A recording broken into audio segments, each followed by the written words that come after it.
পুরো জাতির দৃষ্টি এখন আমিরে জামাত বাংলাদেশ জামাত ইসলামের আমির ডাক্তার শফিকুর রহমানের দিকে। দর্শক, ডাক্তার শফিকুর রহমান বাংলাদেশে এক বিরল ইতিহাস সৃষ্টি করেছেন। তিনি চট্টগ্রামে গিয়েছেন বন্যার্তদের পাশে দাঁড়াতে। এই বিষয়টা এতটাই গুরুত্বপূর্ণ এবং জামাত বিরোধীদের মধ্যে এতটাই উত্তেজনা সৃষ্টি করেছে।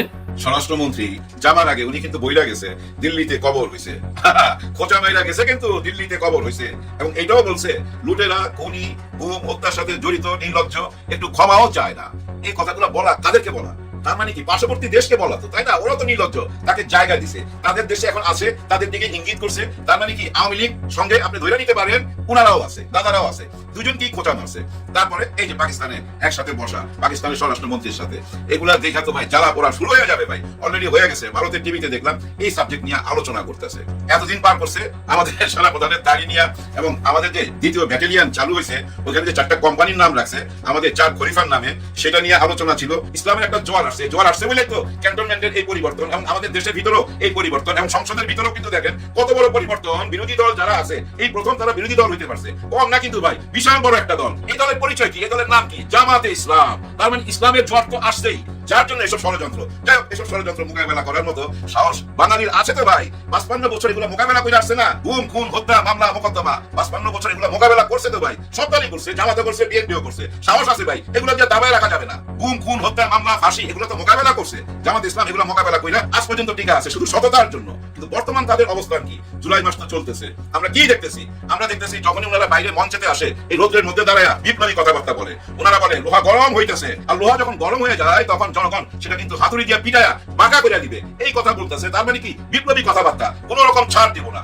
কিন্তু সংসদের ভিতরে যাই দেখতেছি মিল মহব্বত। হ্যাঁ ভাই, অনেক মিল মহব্বত। মনে হইতেছে এই সংসদ চলতেছে জামাত ইসলাম গেছে এখানে ভদ্রতা শিখাইতে, কিভাবে ভদ্রভাবে বিরোধিতা করতে হয় সেটা শিখাইতে গেছে। আর বিএনপি থেকে সালাউদ্দিন আহমেদ সাহেব শিখাইতে গেছে কিভাবে আইন কানুন, এই সংবিধান চলবে, এই সংবিধানে কোথায় কি লেখা আছে, এই সংবিধান অনুযায়ী কিভাবে আমরা আগাইতে পারি। সংবিধানের বাইরে কিছু যাচ্ছে না, পুরো সংবিধান খাওয়াই দিছে, মাথার মধ্যে ঢুকাই দিছে। আর ওনারা কি ঢুকাইছে? ভদ্রতা। এই যে মিল বন্ধন চলতেছে, এটা দেখে এখন একটা বিরাট প্রশ্ন চলে আসে, এটা কেমন রাজনীতি? এই রাজনীতি দিয়ে কি গণভোটের অধিকার আদায় করতে পারবে? ভিতরে ভিতরে ওনারা ঠিকই আপন আপন মিঠা মিঠা কথাবার্তা, বন্ধু বন্ধু একটা ভাব, কিন্তু বাইরে আসলে বিদ্রোহী ভাব।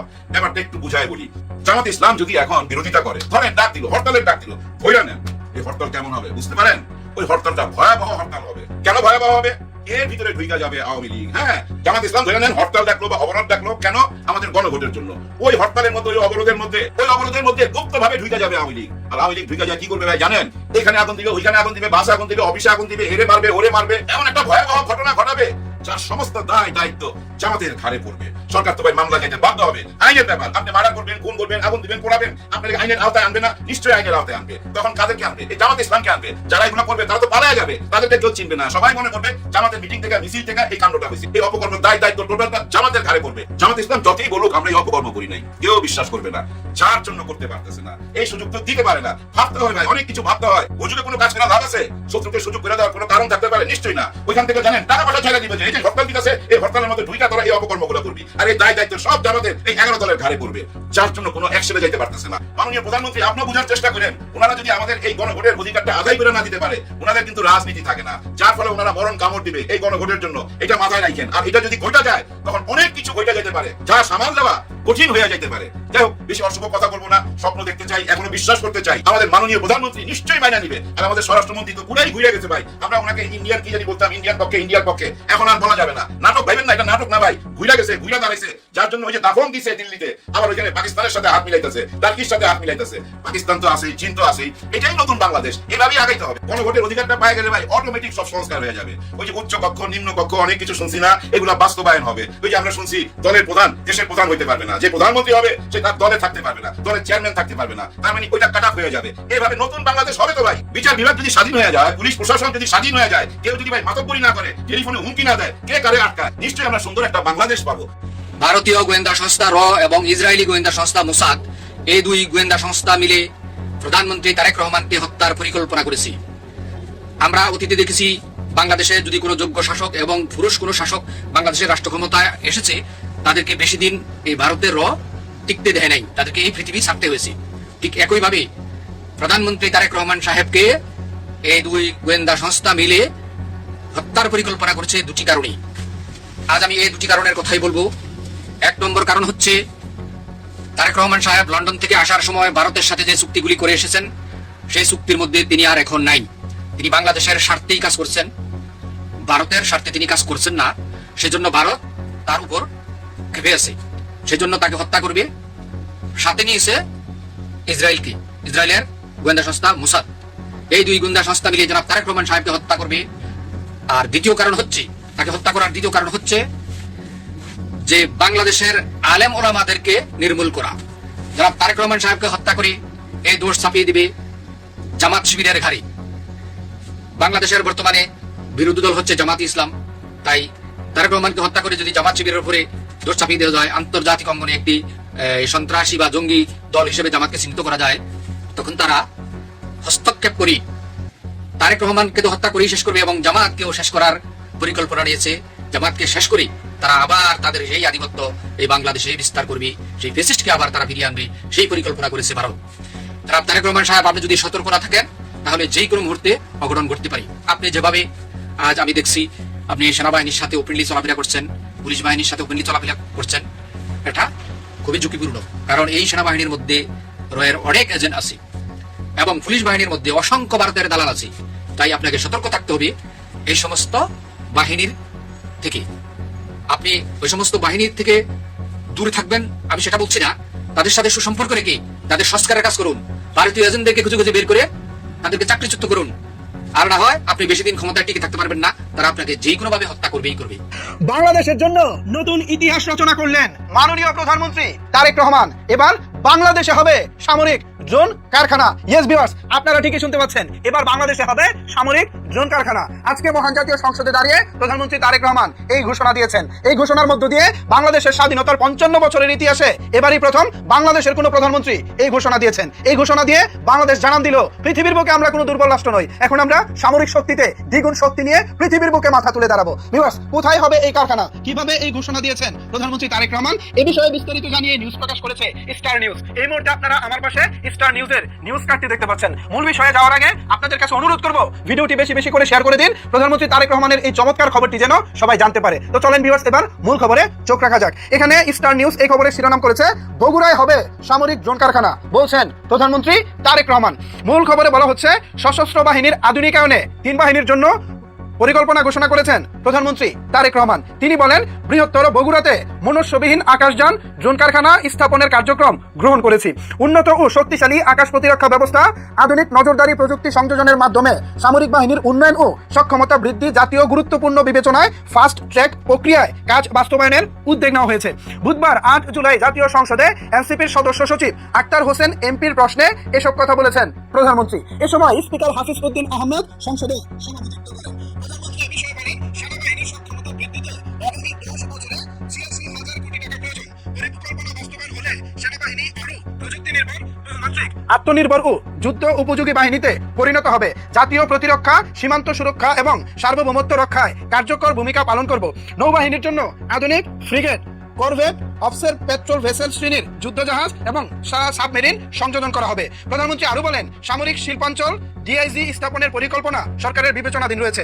জাতীয় প্রতিরক্ষা সক্ষমতা বৃদ্ধি, বৈদেশিক নির্ভরতা হ্রাস এবং দীর্ঘমেয়াদী প্রতিরক্ষা ক্ষেত্রে স্বয়ংসম্পূর্ণতা অর্জনে দেশীয় প্রতিরক্ষা শিল্পের বিকাশ, প্রযুক্তিগত উদ্ভাবন এবং গবেষণা কার্যক্রম সম্প্রসারণে ভিন্ন উদ্যোগ গ্রহণ করা হয়েছে। অধিকতর উন্নত সামরিক প্রযুক্তি, ড্রোন প্রযুক্তি, সেন্সর ব্যবস্থা, ইলেকট্রনিক্স এবং প্রতিরক্ষা সরঞ্জাম উৎপাদনের সক্ষমতা বৃদ্ধির পরিকল্পনা গ্রহণের কার্যক্রম চলমান রয়েছে জানিয়ে তারেক রহমান বলেছেন, বন্ধু প্রতিম দেশগুলোর সঙ্গে প্রযুক্তি হস্তান্তরের মাধ্যমে প্রতিরক্ষা শিল্পের উন্নয়নেরও কার্যক্রম চলছে। নেত্রকোনা 5 আসনের জামায়াতে ইসলামীর সংসদ সদস্য এমপি মাসুম মুস্তফার প্রশ্নে প্রধানমন্ত্রী আরো বলেন, সার্বভৌমত্ব, ভূখণ্ডগত অখণ্ডতা এবং জাতীয় নিরাপত্তা নিশ্চিতে সেনাবাহিনীর সক্ষমতা উন্নয়ন ও আধুনিকায়ন অগ্রাধিকার পাচ্ছে। 3 বছর এবং 7 বছর মেয়াদী পরিকল্পনা গ্রহণ করা হয়েছে। পরিকল্পনা বাস্তবায়ন হলে সেনাবাহিনীর সামরিক যুদ্ধ সক্ষমতা বহুগুণে বৃদ্ধি পাবে। ওয়াও, এইটা হলে তো দারুণ হবে। প্রথমে ধন্যবাদ জানাই মাননীয় প্রধানমন্ত্রী তারেক রহমানকে এত চমৎকার একটি উদ্যোগ নেওয়ার জন্য। বাংলাদেশে হবে সামরিক ড্রোন কারখানা, এটা ভাবতে তো অন্যরকম একটা ভালো লাগা কাজ করছে। এটার মাধ্যমে বাংলাদেশ সামরিক দিক দিয়ে আরো শক্তিশালী হবে, পৃথিবীর বুকে বাংলাদেশ আরো মাথা তুলে দাঁড়াবে। ভিউয়ার্স, এই বিষয়টিকে আপনারা কিভাবে দেখছেন, এই বিষয়ে আপনাদের মতামত কি জানাতে পারেন। আপনার আমি প্রথমেই বলবো যে জামাত শিবিরের এমন কোনো লোক থাকবে না যারা আমিরের জামাতের এই চট্টগ্রামে যাওয়া এবং জামা খুলে জাস্ট গেঞ্জি গায়ে দিয়ে শুধু পাজামা পরে পানির মধ্যে নামার এই দৃশ্য ফেসবুকে, সোশ্যাল মিডিয়ায় শেয়ার করবেন না, এমন কোনো লোক থাকবে না। বাংলাদেশের প্রত্যেকটা মানুষের কাছে পৌঁছে দিবেন, অলরেডি পৌঁছেছে, তারপরে যারা বাকি আছেন নিজেরা শেয়ার করবেন, না পারলে আমাদের ভিডিও শেয়ার করে ছড়িয়ে দেওয়ার চেষ্টা করবেন। দর্শক, ডাক্তার শফিকুর রহমান এরকম বন্যার্তদের মাঝে ত্রাণ নিয়ে আগেও গিয়েছেন, তিনি পানির মধ্যে নেমেছেন, তিনি বস্তা কাঁধে নিয়েছেন। এটা তার কাছে একটা চিরচারিত বিষয়। যেখানেই বাংলাদেশের যে কোনো প্রান্তে বন্যা হোক না কেন, ডাক্তার শফিকুর রহমান সেখানে যাবেনই এবং তিনি গিয়েছেন। কিন্তু এবারের বিষয়টা সম্পূর্ণ ভিন্ন।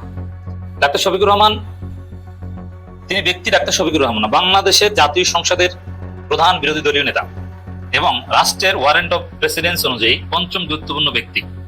এভাবে জনগণের সেবায় সশরীরে নিজে তার জামা খুলে হাঁটু পানিতে, কোমর সমান পানিতে নেমে গিয়েছেন। এটা বিরল, এটা কখনো ঘটেনি। বাংলাদেশের বিরোধী দলীয় নেতা খালেদা জিয়া ছিলেন, শেখ হাসিনা ছিলেন, জিএম কাদের, রওশন এরশাদ, আসাম আব্দুর রব, এরকম অনেকেই ছিলেন, কিন্তু কেউ কোনোদিন এত বড় পদে থেকে এভাবে মানব সেবায় নিজেকে নিয়োজিত করেনি। ডাক্তার শফিকুর রহমান যে আসলে ব্যতিক্রমী তার প্রমাণ এটা। এবং অনেকে আলোচনা করছেন, বিশেষ করে যারা জামাত ইসলামের এই জনসেবার রাজনীতি, জামাত ইসলামের এই ত্রাণের রাজনীতি, এই কল্যাণ রাজনীতি থামিয়ে দিতে চায় এবং নিজের পয়সা খরচ করে, পকেটের টাকা খরচ করে জনগণকে খাওয়ানোর রাজনীতি বন্ধ করে বাটপারি রাজনীতির মাধ্যমে রাজনীতিতে যারা প্রতিষ্ঠা পেতে চায়, তারা জামাতের এই ধরনের কাজের সমালোচনা করছে। অলরেডি অনেকেই, আমি সরাসরি বলি, এনসিপি, গণ অধিকার পরিষদ এবং এরকম ছোট ছোট রাইজিং অনেক দল, তারা সরাসরি প্রশ্ন তুলছেন যে তার দরকারটা কি। এগুলো তো রাজনীতিবিদদের কাজ না, এটা রাষ্ট্র করবে, রাষ্ট্রকে চাপ দিবেন। এবং তিনি নিজে হাঁটতে পারেন না ঠিক মতো, তিনি নিজে সেখানে যাচ্ছেন, গেছেন, এবং লোক দেখানো একটা শো অফ, এটা কোনো প্রয়োজন নাই, রাজনীতি ছেড়ে দেন। এই কথা যারা বলে তারা মূলত নিজের পয়সা খরচ করে রাজনীতি করবেন এটা সমর্থন করে না, বরং পয়সা অর্জন করবেন রাজনীতি করে এবং বাটপারি করে রাজনীতিতে প্রতিষ্ঠা পাবেন। এখানে একটা কথা বলে নিই যে 2 বছর আগে ত্রাণের টাকা কিভাবে কারা মেরে দিয়েছিল আমরা দেখেছি। এবং একটা বিষয় স্পষ্ট যে বাংলাদেশে কোনো বড় সংকটকালীন মুহূর্তে যেখানে রাষ্ট্রের সক্ষমতা সীমাবদ্ধ, সেখানে জনগণের সেবায় যদি কেউ দান খয়রাত করতে চান, জামাত শিবির ছাড়া অন্য কেউ বিশ্বাসযোগ্য নয়। সুন্দরভাবে ম্যানেজ করে জনগণের কাছে সেবা পৌঁছে দেওয়ার একমাত্র প্ল্যাটফর্ম জামাত ইসলামী। আর নন পলিটিক্যাল খুঁজতে আছে আসুন্নাহ ট্রাস্ট। এই যে এনসিপির ছেলেদের, হাসনাতদের, টিএসসি, আওয়ামী লীগের লোকজন টাকা পয়সা দিয়ে গেছে। আমি একজন ডাক্তারকে চিনি যিনি আওয়ামী লীগ করেন, বঙ্গবন্ধু মেডিকেল বিশ্ববিদ্যালয় আমার অত্যন্ত ঘনিষ্ঠ, বর্তমানে বাংলাদেশ মেডিকেল বিশ্ববিদ্যালয়। তিনি নিজে এসে টাকা পয়সা দান খয়রাত করে গেছেন, সেই টাকার হিসাব এনসিপির ছেলেরা কিন্তু দিতে পারেনি। আর জামাত শিবির নিজের পকেটের পয়সা খরচ করে ত্রাণ দেয়, আর এটাও তারা থামিয়ে দিতে চায়। এইসব চ্যারিটি করেন, রাজনীতি বাদ দেন, তাহলে আপনাদের মতো বাটপারি করবে। এই জন্য বলছি যে এটা নিঃসন্দেহে গুরুত্বপূর্ণ, তাৎপর্যপূর্ণ। এর ফলাফল কি? দর্শক, আমিরে জামাত গিয়েছেন, এর প্রয়োজনীয়তা ছিল কিনা, এতে লাভ হয়েছে কি, এটা আলোচনা করব। প্রত্যেকে শেয়ার করে মানুষকে জানার চেষ্টা করে দিবেন যে এর উপকারিতাটা কি। দেখেন, চট্টগ্রামে বন্যায় ভয়াবহ একটা অবস্থা, হাজার হাজার লক্ষ লক্ষ মানুষ পানির নিচে, তাদের বাড়িঘর তলিয়ে গেছে, মানবেতর জীবনযাপন করছে। পুরো বাংলাদেশে বন্যা হয়েছে তা না, সাধারণত বন্যা প্রবণ দক্ষিণাঞ্চলে কিন্তু এখন বন্যা হয়নি, চট্টগ্রামে হয়েছে। বৃহত্তর বরিশালে কিন্তু এখন বন্যা না। এখন চট্টগ্রামে এই ভয়াবহ অবস্থা, এটা কিন্তু অনেকে জানতোই না। এতটা যে মানবিক বিপর্যয়, এটা অনেকে জানতোই না। যেমন সেখানে যে আসলে কিছু করা দরকার, বা আমাদের যার যার অবস্থান থেকে যতটুকু পারি আমাদের সাহায্য করা দরকার, তাদের এখন প্রচুর পরিমাণে সহযোগিতা দরকার। হয়তোবা মধ্যবিত্ত, কখনো অন্যের সাহায্য নেওয়ার দরকার হয় না, কিন্তু এখন একটা সংকটের মধ্যে পড়েছে। তো টাকা আছে, ব্যাংক থেকে টাকাটা উঠিয়ে এনে যে দৈনন্দিন খাবার, শুকনো খাবার কিনবে, এটিতেও তার সামর্থ্য নেই, শুকনো খাবার নাই। এটা একটা জরুরি পরিস্থিতি। এই জন্য প্রত্যেকের অবস্থান থেকে সহযোগিতা করা উচিত। এখন এই ধরনের গণ সাহায্য, বাংলাদেশে সাহায্য সহযোগিতা, এগুলো বেসিক্যালি অনলাইন প্রচার প্রচারের মাধ্যমে হয়। এই যে এনসিপির ছেলেদের, তখন এনসিপি ছিল না, সমন্বয়কদের কোটি কোটি টাকা মানুষ দান করেছে যে তোমরা যাও ফেনীতে যাও, লক্ষ্মীপুরে যাও। এই যে কয়েক বছর আগের কথা, হাসিনা পালানোর পরের অবস্থা, ভারত বাদ খুলে দিয়েছিল, বাংলাদেশ তলিয়ে গেছে। এটা অনলাইনে হাইপের কারণে দিয়েছিল। আসুন্নাহ ট্রাস্টকে, শেখ আহমদুল্লাহকে মানুষ এত টাকা পয়সা দেয়, তাকে কি চেনে, তাকে কেউ দেখেছে? মূলত অনলাইনে চিনে দেয়। এই জন্য অনলাইন হাইপ তৈরি করাটা জরুরি। এই জন্য অতীতে আমরা দেখেছি সেলিব্রিটিরা সেখানে কেন চলে যায়। সেলিব্রিটিদের কাজ, সিনেমা নায়ক নায়িকা, ধর্মীয় বক্তা, এদের কাজ তো আর ত্রাণ বিতরণ করে না, মানবিক কাজ করে না। কিন্তু তারপরে এই ধরনের মানবিক সাহায্য যেখানে দরকার হয়, তারা কেন চলে যায়? কারণ তারা গেলে একটা হাইপ তৈরি হয়, সবার দৃষ্টি সেদিকে যায়, এবং তখন সবাই যে যার অবস্থান থেকে সহযোগিতা করতে চায়। এইখানে চট্টগ্রামে সর্বপ্রথম এই আমিরে জামাত সেলিব্রিটিদের মধ্যে গিয়েছেন, এবং পুরো বাংলাদেশে একটা হাইপ তৈরি হয়েছে যে না, এখানে বন্যা হয়েছে, এখানে সহযোগিতা দরকার। কিভাবে বুঝলো? আমিরে জামাত গিয়েছেন। এবং চট্টগ্রামে যে এরকম পানি বা ইত্যাদি ইত্যাদি, এরকম কোনো ফুটেজ আপনি দেখাতে পারবেন না যে একদম পুরো বাংলাদেশ ব্যাপী ভাইরাল হয়েছে। মানুষের একটা অনুভূতি জেগেছে যে না এরকম একটা এরকম ভয়াবহ পানি। কিন্তু আমিরে জামাত গিয়েছেন এই উসিলায় ভিডিও ফুটেজ একদম সর্বত্র ছড়িয়ে পড়েছে, এবং আমি অনুরোধ করছি যে আরো ছড়িয়ে দেন। এখন যদি কেউ বন্যার্তদের জন্য সাহায্য কালেকশন করে, মানুষের মধ্যে একটা অনুভূতি কাজ করবে এবং তারা যে যার কিছু যে যেভাবে পারে সাহায্য দিবে। তো এই জন্য শুধু এটা না, জনগণের মধ্যে এই বন্যা নিয়ে সচেতনতা এবং সাহায্যের একটা মানসিকতা এবং একটা প্রতিযোগিতা। অনেকেই বলবে যে ডাক্তার শফিকুর রহমান গিয়েছে, আমরাও যাই, বিএনপিও যাই, চরমোনাইও যাই, একটা প্রতিযোগিতা শুরু হবে। তো এতে উপকার হবে দিন শেষে বন্যার্তদের। এরপরে রাষ্ট্র নড়েচড়ে বসবে যে বিরোধী দলীয় নেতা গিয়েছেন, না আমরা সরকার কি করি, এবং সেখানে সরকারের অপর্যাপ্ত সহযোগিতার প্রশ্ন তোলা হয়েছে, এবং স্থানীয় জনপ্রতিনিধি, স্থানীয় জামাত শিবিরের লোকজনের মধ্যে একটা সিরিয়াসনেস যে আমিরে জামাত এসেছেন, অতএব আমাকেও ঝাঁপিয়ে পড়তে হবে।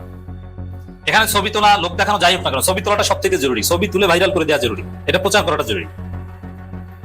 তো এতে লাভ হয়েছে, এই যে লাভ, আমিরে জামাত গিয়েছেন বলে এবং মানুষের মধ্যে একটা আস্থা, একটা ভরসা যে না এবার কিছু সাহায্য সহযোগিতা পাবো। এবার আমাদের দৃষ্টিতে আমরা যে অনেক এলাকা আছে যে তারা যে পানির নিচে, এটা মিডিয়াও যায় না, সাংবাদিকও যায় না, কেউ জানে না যে তারা যেভাবে আছে আছে, কিন্তু এই উছিলায় সবাই জেনেছে, প্রত্যেকটা এলাকায় একটা রব তৈরি হয়েছে। পুরো চট্টগ্রাম অঞ্চলে আলোচ্য বিষয় একটাই যে ডাক্তার শফিকুর রহমান এসেছে, পুরো জাতির দৃষ্টি এখন ডাক্তার শফিকুর রহমানের দিকে। অতএব এটা একটা বিরাট ফলাফল আছে। সর্বোচ্চ সহযোগিতা করছে, করে যাবে, এটাই যে আমাদের শ্রেষ্ঠত্ব, এটি